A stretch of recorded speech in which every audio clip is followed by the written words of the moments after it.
This is a 1996 Eunos Cosmo, a very short-lived segment of Mazda. Today we're going to go over some of the quirks and features of this particular car. Then we're going to take it for a drive. And at the end, I'll give it a Doug score. That was f***ing perfect, Brett.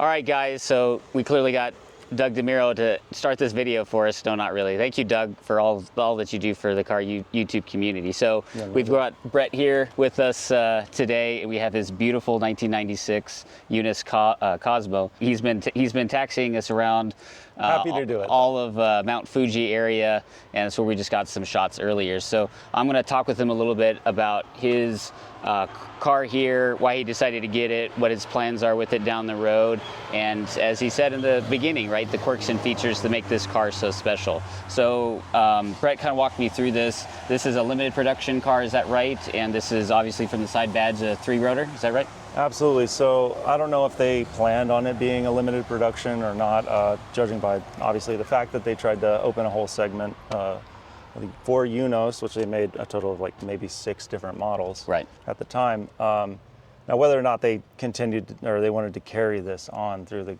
Eunos badge that didn't live for very long. This is a 96. This is the last year of production. It's technically built in 1995 in November. So we're looking at the VIN code, and it does have a VIN, I guess you'd call it. This is like one of the last 20 that they made. So I don't know if that makes it any better. And total production was close to 4,000, is that right? So just under 4,000 is about 3,800 they made of the 20B, or the 3-rotor Cosmo. So the other ones were 13B. Okay. So. And so this has a 3-rotor engine, which is unique to just this car, just this chassis. So can you talk a little bit about that engine? Absolutely. So this is 20B REW, and they are very much related to the 13B REW. So they put 13B REW of sorts. It was kind of the precursor to the FD REW that we know, the 13B. Right. Very popular. Obviously, the FD didn't get the 20B version, and I know we all wish that it did. Right.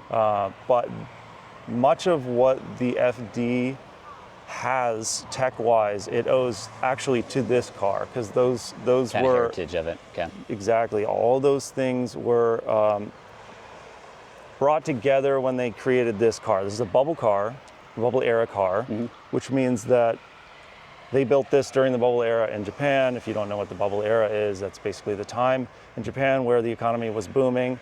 This was a spare no expense vehicle. So this is made to be a luxury sports car. It's a 2-door, obviously. They definitely wanted to have the sporty feel. They wanted somebody that, I guess they were looking for a very specific type of buyer. I don't know if that buyer existed at the price point that these things debuted. Do you know what the MSRP of this was originally? I've heard mixed things. I can't say, but I get the feeling it was somewhere north of like $80,000. Wow. So definitely that premium kind of market, like you said. What we would think of $80,000. today, maybe. Sure. I think it might have even been more expensive. So I don't really want to say. I found various things online. Definitely a rare car. And I was mentioning to you earlier, kind of in that same bracket as like a BMW or one of these kind of premium vehicles and looks and comforts and so forth. So I think that's probably the sector they were aiming for its competition from German or other Japanese automakers at that time, right? So this car is an automatic. I think they only came in automatics. Is that correct? So this is an automatic. Yeah. They only came in automatic. Right. It's another thing. I guess they always wanted you to just want for just a little bit more. Right.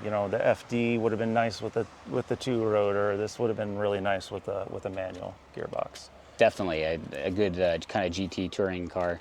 So let's see, the engine here obviously very, very special. I think you told me earlier today that they, for a lot of these 3800 examples, they would take these engines out and they'd put them into an FD or another similar Mazda chassis just because of the engine itself and the power potential and the uniqueness of it. Right, as unique as the engine is, rotaries are sandwiches. I mean, Right. you can put as much in the middle as you want, Exactly, right? yeah.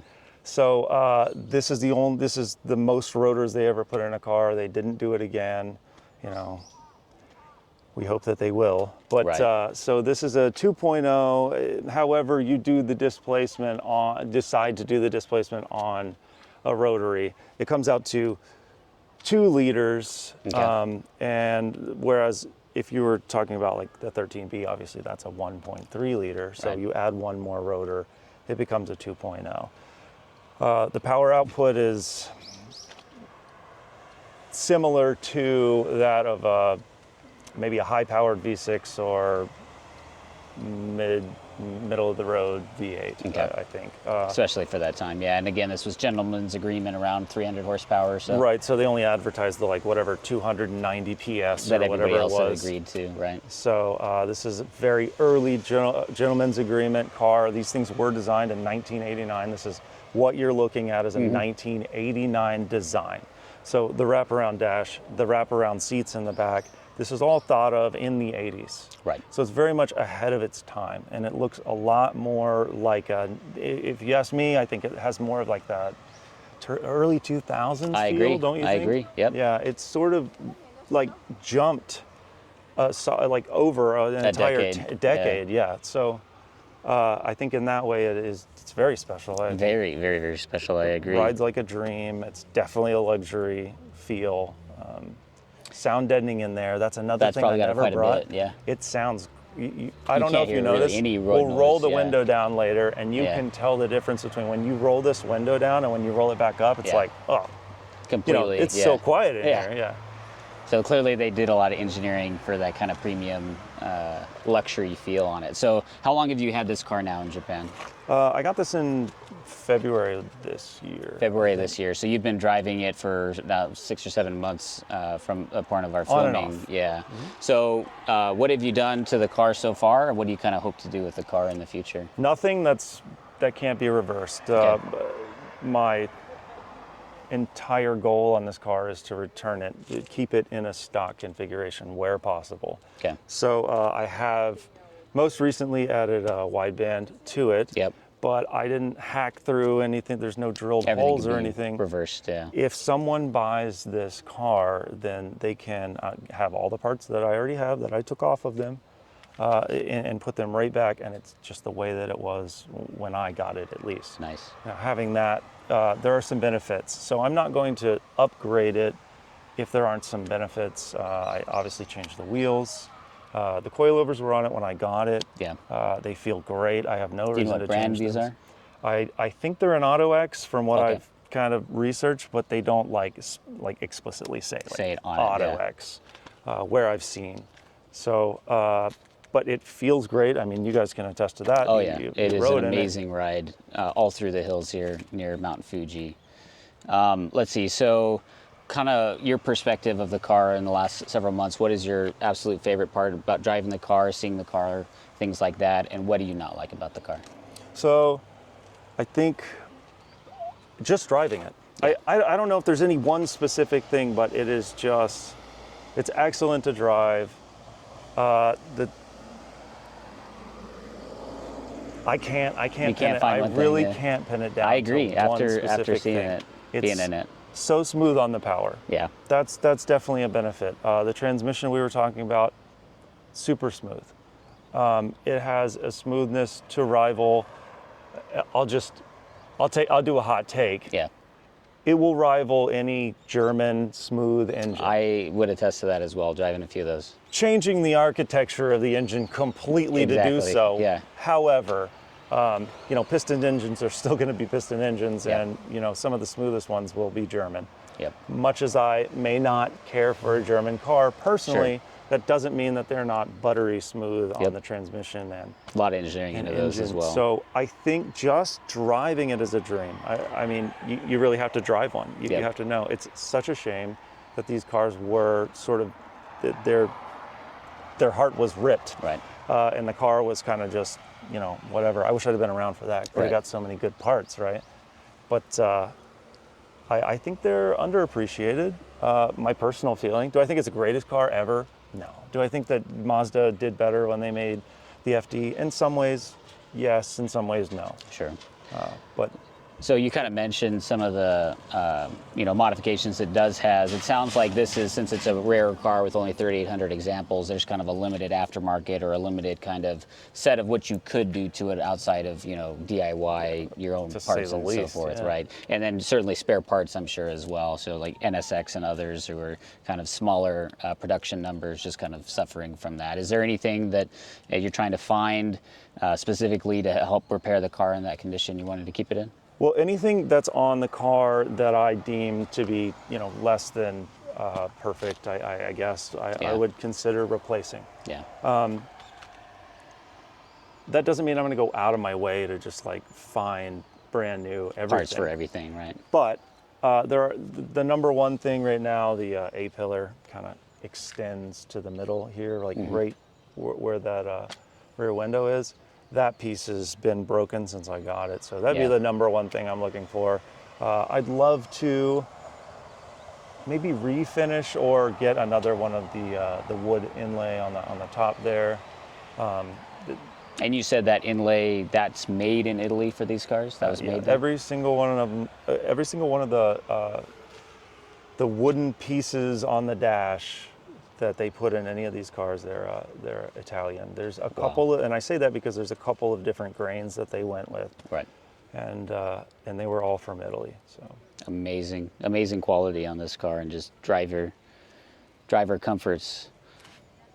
so that my one gripe would be the turning radius. That's right, yeah.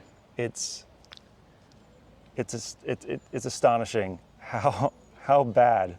I have a Hino truck. Yeah. It's like one of these. It's a refrigerated truck. Sure. That thing can Way turn better. like twice as good. However you Yeah. measure. Yeah, turning radius. Turning radiuses, radii. Something like that. Yeah, it would put shame to this car. This car does not like to turn around. So this is not a drift car. Maybe that's why it's not so popular today, because lock to lock, it's really not impressive. Sure. And so this is a 96 example. Some of these have probably already made their way to North America, Canada, United Absolutely. States, you'd think. I haven't seen any examples here. Again, the 3,800 number probably attests to the rarity of that. Do you think these will continue just to appreciate and people will kind of hold them on as a collector item going forward? Or Hey, I own one, so Yeah, of course I hope so, right? No, I'm not trying to get rich off of this car. It's something I can enjoy while I'm here, enjoy restoring, and that's all there is to it. I mean, but as far as the export is concerned, they've been exporting these to New Zealand and Australia for a very long time, and those guys are rotary heads, so Sure. it doesn't. There's no question as to why they wanted this car, but. I am beginning to see them in the States. They've popped up. I've Here or looked there. at them when I was in the States a few years ago. I've seen a few of them pop up. I considered a couple, but many times they have a 13B in them. Nothing wrong with a 13B. But Yeah. if you're going to own this car, it's got to be the you got to have the 20B. Absolutely. So makes sense. So yes, I have seen some in there. There was one on Bring a Trailer just recently. I think it went for think, oh, actually, I haven't seen what that one went to. There was one that recently, I think, popped up, and I've actually been curious. I need to go back and look. A few years ago, a number of years ago, maybe 4 years ago, there was one that went for about 25. Okay. And so it'll be interesting to see, again. Depends on a lot not- of factors on getting it imported and some of those prices. But I mean, this is a beautiful example with, I think you said you got 75,000 kilometers on it right now? Has 75,000 on it currently, and actually, although you can't tell, the paint is It's flawless, yeah. very good, and we've been driving through the rain, so Yeah, we'll get you guys some shots of it all prettied up again. But for a car this age, this is clearly a two-stage paint system they used on it. It's just in impeccable condition. So Brad and its previous owner have done a fantastic job with keeping it garage kept and cleaned and no swirls and things like that. So I kind of want to go over some of the coolest little parts I thought of you showing it to me today. So do you want to talk about the little lights that are on the side? Maybe we'll go around. Oh, sure. So one of the features we wanted to go over is this light up Cosmo kind of badging that we have here. Do you want to talk a little bit about it, Brett? It's got a backlight on it, is that right? It does. It has a electroluminescent sheet behind it, and unfortunately, just prior to you guys getting here and me messing with the wideband, I did disconnect it. But I will get you guys some footage of it actually. What color would it normally be? So it has a bluish tint, appearance to it. I plan to. This is maybe one of the tweaks I want to do, and I'll of course keep all of the stock stuff, but I want to get that color a little bit closer to the Jikoshiki license plate, the light up license plate color, so that it just matches. It's a little more on the blue side though, so if you know what the Jikoshiki green license plate color is, you can just turn that a little bit to the blue side, and then that's what it looks like. Very cool. Let's move to the front fender. So it's very interesting. When I was looking at this car earlier, it's got a 3-rotor RE badge, but it's only on one side. I've never really seen like a one-sided badge on a car before. Why do you think they did that? Right. So when you're in Japan, the passing lane is on the right side. Okay. So now you know. If you have really fast shutter eyes, you can see this badge clear as day. Makes unless sense. you're a normal human being. Yeah. And then you can't read it. It's just an oval, but it says 3-rotor RE. That's pretty cool. So very JDM-esque for having the reasoning there. Very cool. All right, let's move over to the engine. Trying to show you guys that. Holy shit. It's got to have at least 10 grand in this. This is a 10-second car if I've ever seen one. It takes about 10 seconds to start it. No, I'm just kidding. It's not even true. So essentially everything in here you've kind of maintained and kept. Some of these blue silicon bits, are those new replacements or? So that's an unfortunate thing. I did do the silicone because it's unfortunate that they're blue. I don't like it. But I only did this one because I had to do this. Gotcha. So, very short story. When I was driving this thing home, the one time that I did get on it, because I'm like, I don't know anything about it. I don't know anything about the engine yet. I don't know what the condition is. I haven't done a compression test on it. I don't want to get crazy. Yeah. One pull. I did one pull, and over here is where the blow-off valve or recirc valve is located. And I have one, and it does work. I got another one after the other, but it exploded. It exited the chat completely. In fact, I pulled another piece of it out the other day, the actual diaphragm. That was left there. I'm looking down in the engine bay, and I'm like, what is that? At the bottom on the tray. Yeah. And I'm like, what the heck is this? Like a cap to an oil can? Somebody was filling with oil and it just landed in there? No, it's the diaphragm. That's the last piece that.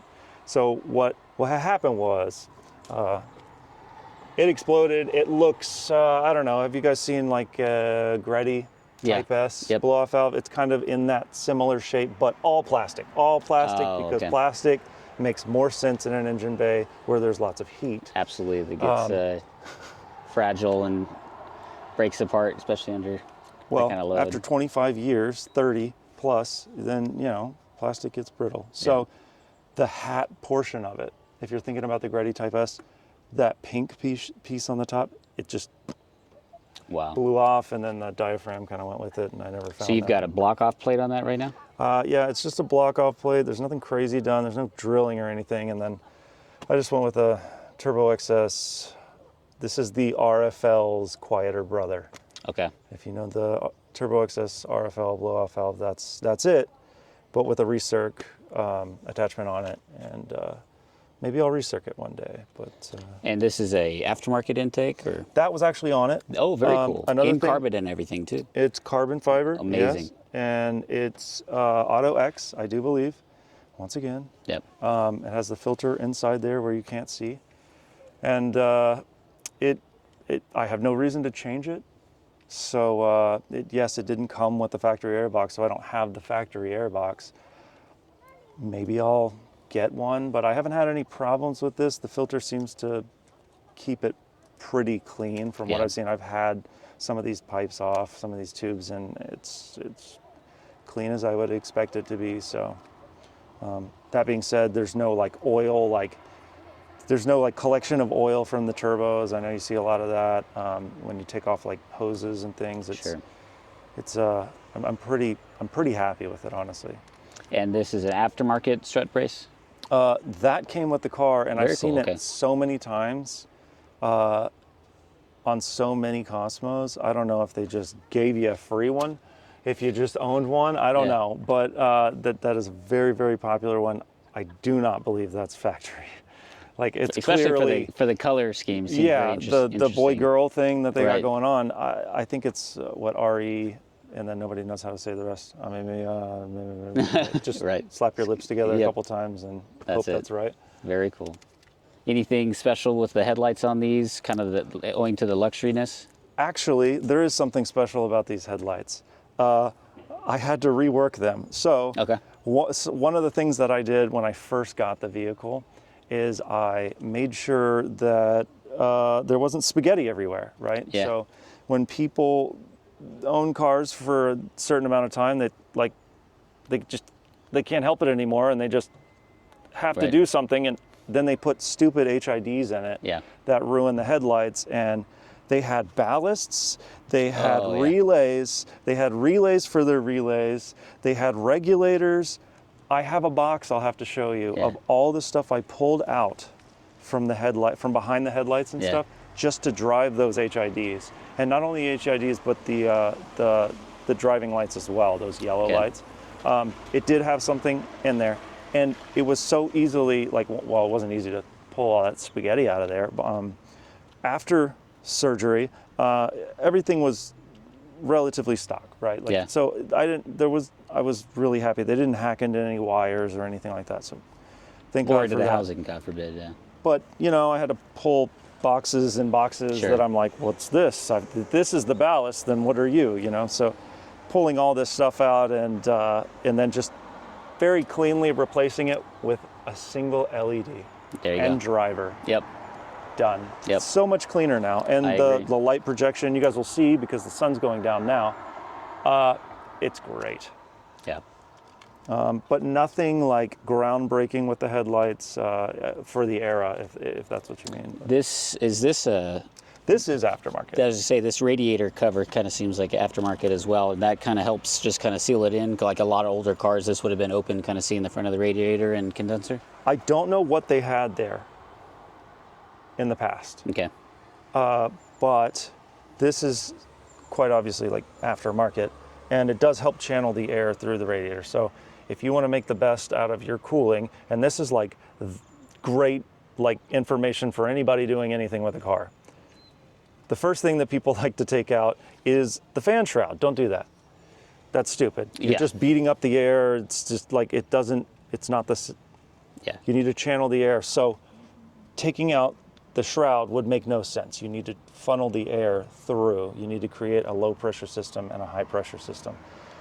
This helps to create the low pressure system. Keep it in there front of the to flow it into it. Makes sense. Same is true with the under tray that people like to throw in the trash. Okay. So the under tray will help channel all that air through the intercooler, or excuse me, intercooler, radiator, and your condenser.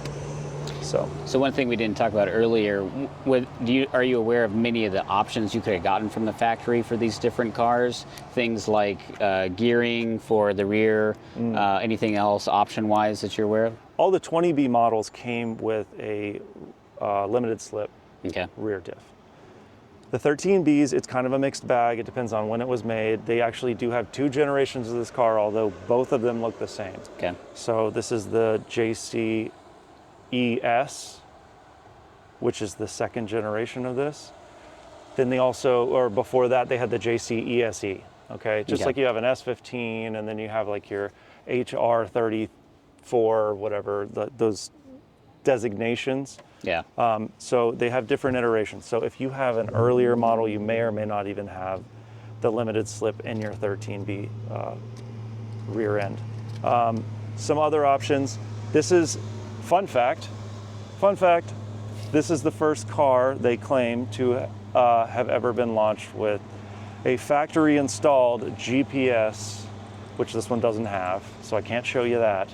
But it had like the in-car infotainment of the day, which was really just a sat nav. Right. And it's actually kind of cool in its own right. Sure. It was done with a little CRT monitor. Really? And if you that can was believe kind it, of big little unit, yeah. if you can believe it, it was actually a touchscreen. Really? Yeah. So for its time, that's pretty impressive, I think. That is, and so it kind of goes back to what we said earlier, right, where this was really a heritage for a lot of the cars that would even come later in the 90s, like the GTR, Sure. R34s, and some of the others that had those kind of things, I think, really stem from this variation of car. That's really cool. Another feature that it had, quirk or feature, however you want to look at it, it would have if it had the GPS installed, it would have a different steering wheel. The different steering wheel kind of has an interesting shape. You'll have to put it on screen or something, but it came out like this. It has driver-centric controls. Now that's not like groundbreaking, like that it had never been done before, to my knowledge, but it was definitely something of the time that was a feature for sure.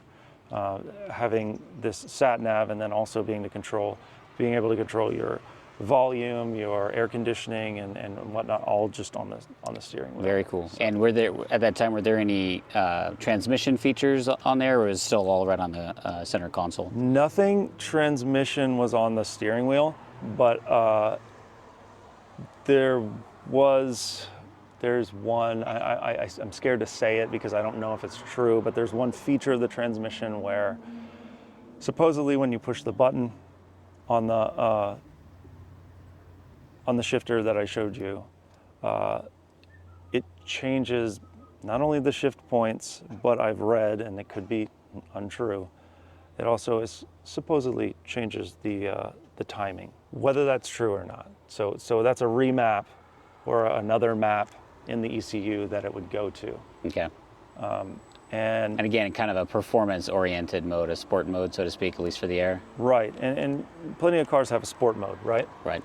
But, not many of them in the 90s had a button that you pushed that would change the mapping of the ECU. Again, whether or not it's true in this particular car, I read that it was, but it's the internet, and you can say anything you want. You can say anything. We'll have to. Then it's true if nobody says anything. That's right. No one opposes. Well, we'll have to throw that to those viewing to see if you guys are aware if the performance feature of this ECU actually changes the timing, advancing it in some way, so it's kind of more performance oriented. Well, very cool.